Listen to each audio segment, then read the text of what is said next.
Oh, tignan natin. Okay, so one of the first times na makikita natin Lucas in a pro play sa kamay nga po ni Dare of Lazy Esports. Match point para sa Lazy Esports kontra Blacklist International. Midnight, tignan natin kung ano magiging build path dito ng Lucas. Will he go for damage? Will he go for tankiness? Tignan natin kasi nakaka-excite. Bagong taon, bagong hero. Oo. I'm expecting the tank Lucas still. Andyan yung build ng Thunderbelt into Dominance Ice, into other sustain items. Pero ang pwedeng i-expect dito ng Blacklist International is pagdating sa mga turtle fights, medyo mahihirapan sila. Kasi sobrang lala ng zoning capability na isang Lucas, lalo sa turtle. Kumbaga, isa sa mga XP na nakaka-bad trip ka kalaban kapag jungle ka kasi kapag malapit na yung return range, ang gagawin niya mag-ulti tapos papasukin yung turtle. Tapos yung kasi niyan, yung first kill niya may displacement.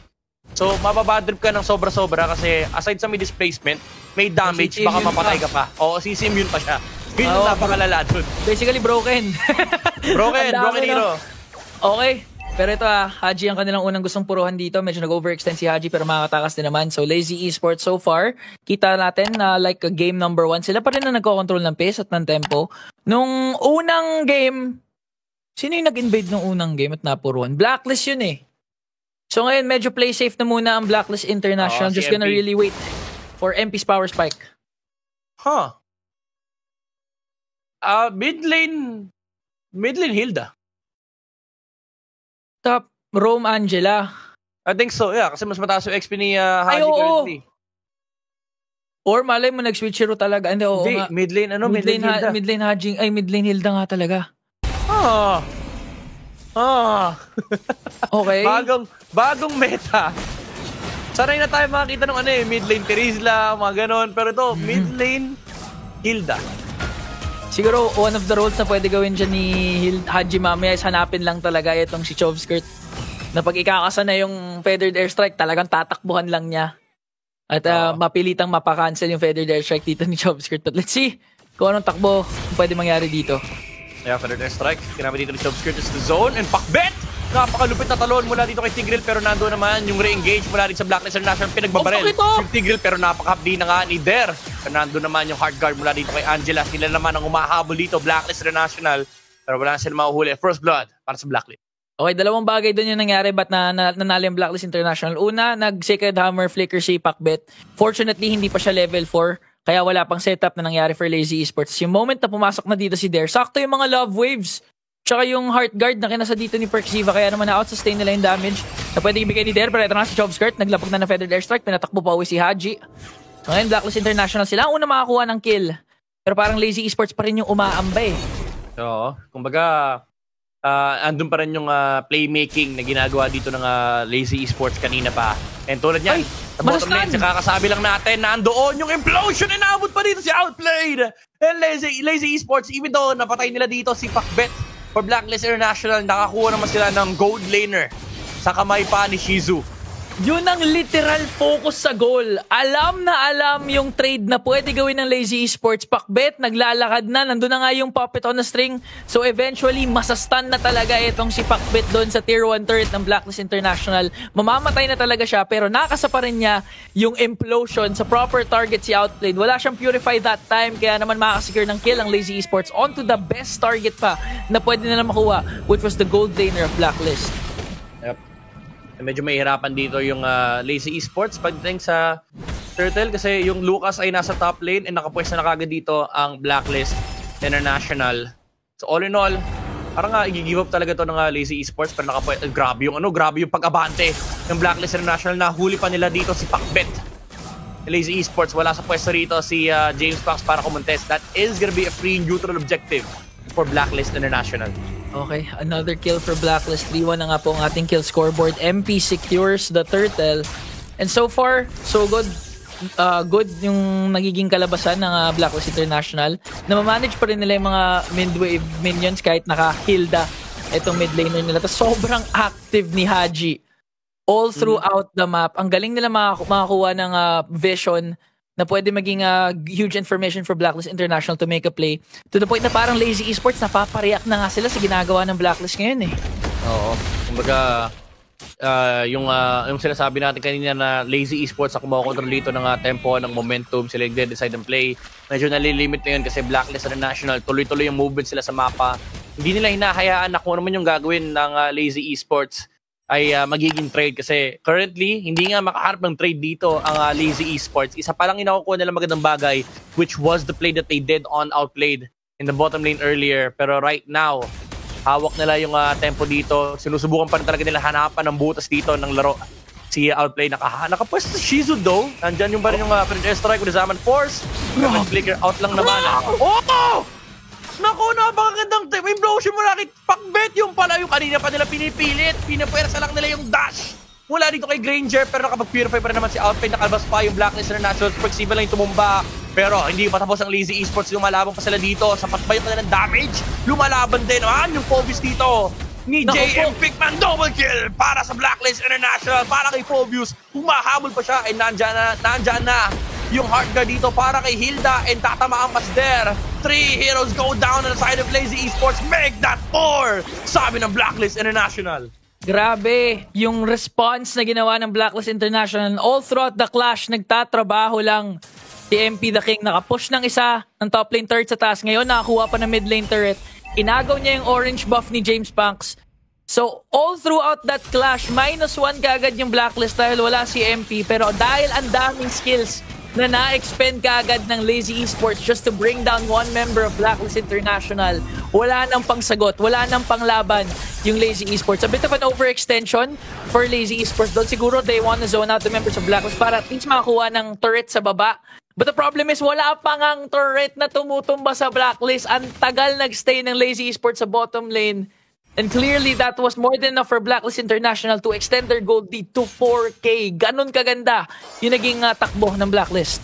Yeah, compared to game number 1, similar yung status ngayon ng Blacklist International. Pero this time around, they have a much better chance of scaling towards that late game, especially with the Angela na roam na hawak dito ng Blacklist International. Nandoon yung support. Kahit sa mga parte ng mapa, pwede maging aggressive dito Blacklist International. And even though sabihin na natin hawak naman ng lazy esports dito, yung Lucas, still, yung damage output ay medyo underwhelming pa sa lazy esports dahil pat medyo behind the kanilang mga heroes. And ninanakaw pa ng Blacklist International yung racehorses dito ng lazy esports. Okay, 2 consecutive times na pong walang orange buff si James Punks. Lahat na ng resources halos inaagaw ng Blacklist International. Pwede pa pang next game yung kanilang base pero may natumba na pala doon sa baba. So that's a 4K gold lead talaga for Blacklist International. So far, lazy esports. This time, kinakailangan yung setups talaga ni Pakbet maging on point. Hindi na enough yung makakuha siya ng isa o dalawa. At this point, parang 3 minimum eh. Kasi sa kanya na lang talaga manggagaling yung setup. And it's crucial na masama nila doon si Outplayed or at least si Perxiva right away. Para hindi na ma-utilize yung Heart Guard. Kasi so far, ang sakit ng bawat membro ng Blacklist International. Yeah. Overwhelming yung damage output dito, especially mga long-range pokes.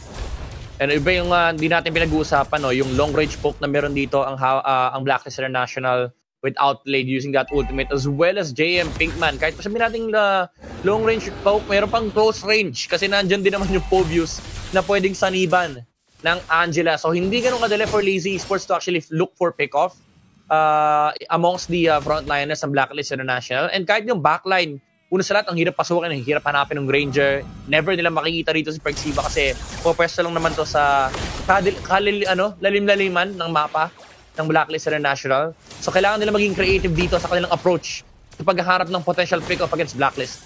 Okay. Parang, okay, na-soft reset dito yung Lord, so pwedeng makahabol si James Punks. Pero si Haji gumagawa ng play, kinasa na nga yung implosion doon, pero yung sustain, sinaniba na nga ng hard guard. Si Pakbet pa nga yung unang tutumba, kapalit naman ng buhay ni Ouchie. Outplay, nagwawala ngayon, pero tinatry siya abulin na members ng Lazy Esports. Buhay pa rin, pero tutumba, tumama yung Tetsunata, pero siya din naman ay tutumba sa kamay ni Shizu. Pero ang dami nang tumutumba. Next target dito si Chopskirt. Hinahabol, nakapag wings by wings, pero inaabangan ng MP the King tsaka ni Perxiva. Moments away from being taken down, and MP will secure the kill. James Punks na lamang ang natitira. Matindi ang pinapakita dito ng Blacklist International na control. Pero ngayon, kailangan nilang kunin yung Lord laban dito kay James Punks. Napakaganda ng zone. Aabot ba? Hindi. Libreng Lord para sa Blacklist International. Nagsubok pang pumasok dito si James Punks. Pakbet Not able to find anything after that Lord take. So ngayon, hawak ng Blacklist International yung Lord. Pwede nila magamit ito para linisin yung mapa ng Lazy Esports. Maaga pa lang naman, so meron pang holy defense ng mga tore. Pero still, yung sunod-sunod na pagkakapanalo dito ng Blacklist International, baka maging enough yung lead na hawak nila para umabot sa point na wala nang return. Kumbaga point of no return for Lazy Esports kasi baka hindi na nila kayanin yung overwhelming late game presence ng Blacklist. 5K gold lead. Grabe, gusto ko lang i-comment yung ginawa doon ni Perksiva kasi kahit pa paano, may nahuli naman si Pacbet with the implosion. Tapos nasakto niya sa loob ng vicinity ng ultimate ni Chobskirt. Pero ang problema, yung heart guard, ang ganda ng pagkakasa. Halos walang epekto yung naging feathered airstrike dito ni Chobskirt. So clearly, the sustain for Blacklist is there. Sabay-sabay na nga yung kanilang mga minions. Holy Shields nandyan pa rin naman. Pero baka pa nga makakuha pa ng magandang play dito ang Blacklist International. Kaya na nga yung feathered airstrike. Pacbet, hindi tumama yung implosion. So nandun na yung setup na nihanap ng Lazy Esports na wala na. Na-burst down naman nila kagad yung Lord. Mataas yung clear wave potential nila pero ang problema, may mga minions pa doon sa taas. Oo, jump wala sa Lazy Esports pero nandoon na si MP Taking sa may bandang likuran. Taking down James Fox. Tutumba na rin si Pacbet. Nakakuha sila ng 2 kill dito. Shizu still looking to find trades here against Blacklist International. Nakaharap sila ng 2. And tutumba rin si JM Pinkman na pasobra na palalim ng kanyang talon. 3 members down for the side of Blacklist International when they only took down 2. On the side of Lazy Esports, subuhay pa ang Lazy dito sa laban na to, Ingan. Napalalim. Yung akala mo, 5 feet lang yung pool. 12 feet pala. Nalunod dito etong si JM Pinkman. And the crucial kill for Lazy Esports na nung nagkaroon ng 2-for-2 trade during that clash, sakto na si Outplayed yung napuruhan doon ng Lazy Esports. Kaya naman, kinulang kaagad ng damage yung Blacklist International. MP hindi na piniling pumasok dahil alam niya lost cause na yung naging clash na yun. And Lazy Esports was still able to save their inhibitor turrets. First Lord pa rin naman. And I can safely say Blacklist International na-utilize nila yung First Lord to their advantage. All outer turrets are gone for Lazy Esports. Yeah. Kahit pa paano, for Blacklist International, make sure nila na nasa side lagi ng Lazy Esports yung 5 miyembro nila. And Haji rito naghaharap ng pwedeng entry point para makakita sila ng angulo against Lazy Esports, especially in the upcoming Lord fight. Very important dito yung paunahan, pero naunahan dito ni Pacbet yung pag-set dito laban sa Blacklist International. Yung damage, look at the Lucas! Finding the angle agad sa Greyjoy. Tutumba na rin si Pacbet. However, patay na rin Shizu. Killing spree na yung Joy. And sunod-sunod yung pagtumba ng members dito ng Lazy Esports with MP the King leading the charge here in the front line. Triple kill para kay MP the King. It looked like gold for Lazy Esports. Pero MP the King happened. Pwede na nga ata nilang mag-commit all mid. And all throughout that clash, buhay pa rin si JM Pinkman. Siya nga po yung sinitan ng implosion. Binagsakan ng feathered airstrike. Pero dahil sa pagkasal niya ng vengeance, it was more than enough to save himself. Nakasapa nga niya yung kanyang ultimate to try and chase for Lazy Esports to the point na si Chobskirt na lamang ang natitira. Grabe yung play doon ng Blacklist International. Siyempre, ang bilis din nila makaka-respond kahit mabulaga sila ng Lazy Esports. Kasi again, looking at the heroes, napaka-mobile ng kanilang heroes. So tuwing may mapipick off or may masisetan sa Blacklist International, 5-man commit yung sasalubong for Blacklist International. Talagang hindi sila takot mag-dive, pumasok at any given moment because they know they have the advantage in terms of sustain, in terms of damage. At ngayon, Lazy Esports nahihirapan na talaga depensahan ang atake ng Blacklist. Ayun, hawak ng Blacklist dito yung Lord sa top lane. Ito na ba ang huling Lord ng game? Or may extend pa ba ng Lazy Esports itong laban na to para ipaglaban yung kanilang 2-0 sweep? Makita natin sa pangatalon na pwede mangyari dito mula dito kay MP the King at na rin kay JM Pinkman, of course. Lazy Esports, kailangan nila ng milagro dito. Kailangan nila ng miracle set mula kay Pacbet. Okay, second Lord marching in. Butas na nga po ang base ng Lazy Esports. Pacbet may flicker so pwede gumawa ng play at any given moment. Pero ang tanong, magiging enough ba yung damage doon sa bottom lane? Nakikipag 1v1 si James Punks. Ay hindi, may sinaniban pala, 2v1. Perksiva makakakuha ng kill doon. Lord, mapipitas naman kagad ng Lazy Esports pero ang problema, ang dami nilang minions. Meron sa taas, meron sa baba. Tutumba na nga inhibitor turret on the bottom lane. Na Blacklist International really in full control. Nakakill pa nga sila onto the man with a million moves sa baba. Lazy Esports last effort to defend the push of Blacklist. Haji, Looking to find an angle here against Chovskirt. Nababatip na sila sa paired airstrike. Pakbet dito, meron pa rin siyang flicker. Nandun pa rin yung implosion threat ng Lazy Esports. Laban sa Blacklist International. They will back off, however. And uubusin na lang nila dito yung jungle resources ng Lazy Esports. Pero ingan, kahit sabihin natin lumalaki lang yung kalamangan dito ng Blacklist International, lumiliit na yung kanilang actual lead kasi yung items ay nagsasara na for their side. And Lazy Esports, nakakahabol na sila doon sa mga crucial items na kailangan nila. Kumpleto na yung hawak dito ni Shizu. And malapit-lapit na Spank sa kanyang immortality as the last item. Kumpleto mga battle spells dito ng Lazy Esports. Mas lalo na yung flicker ni Pakbet. Enough na yung damage. Basta makasetup na maganda itong si Pakbet, makakabawi ang Lazy Esports. Pero again, dating gawe Blacklist International, aagawan lang ng aagawan ng resources. Pero here comes the conceal. Nag-commit na nga kay JM Pinkman. Mga first down ba nila? Ito agad si Phobius.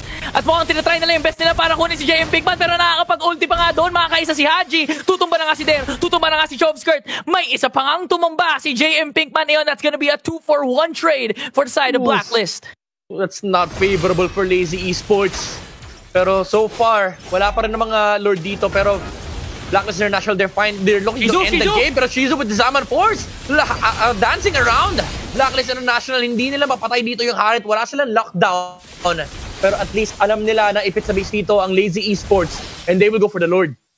Ang ganda ng angulo ng Zaman Force doon ni Shizu. Nakapag-overextend siya, making sure na hindi din siya mapipitas or man-lockdown ng Blacklist International doon. Pero Blacklist International, okay, by the book. Let's try and go get the Lord. Kasi medyo mataas yung clear wave potential ng Lazy Esports. Kinakailangan nila yung tulong ng third Lord and they will secure it. This might be the last push na pwede gawin ng Blacklist International to end the game. Yep. Lord na naman, Lord number 3 para sa Blacklist International. 3 na, no? Oo, 3 na. Pangatlong Lord na ng Blacklist International. Never Lazy Esports, kapag na-hold out pa nila to, masasara nila yung gap between them kasi full item na nga yung kanilang members dito, especially the core members. Even si Der, nakikita na natin yung kunat at hapde ng isang Lucas. Medyo awkward lang yung positioning niya kanina kasi kailangan niya pasukan yung backline ng Blacklist International para mahati yung atensyon. But with the next upcoming fight, it is gonna be a different story kasi Blacklist International, they have to fight inside the base of Lazy Esports. Ayun na nga po, Lord. Third Lord marching into the middle lane there. Humahanap ng proper angle to go for the backline. Kinasa na nga ni Chovskirt yung kanyang feathered airstrike. Pero si MP pumasok na nga doon with the electrifying beat. Sinanipan pa nga dito ng hard guard. Kiniklear nila yung mga minion waves dito ng Lazy Esports. At para makakadepensa pa nga rin yung Lazy Esports without suffering any casualties. Perfectly executed by Lazy Esports. What is this game, Ingan? Blacklist International still not able to end the game. 20-9 yung kill score. Pero tuloy-tuloy pa rin yung paghinga dito ng Lazy Esports. And tulad na sinasabi natin kanina, Ingan, nakakahabol sila ng item dito with James Banks getting the last item as well as Chovskirt. No, nagkakaroon lang ng farm. Dito yung mga damage heroes ng Lazy Esports. So maya-maya makikita natin na magsasara talaga yung gap between these two teams.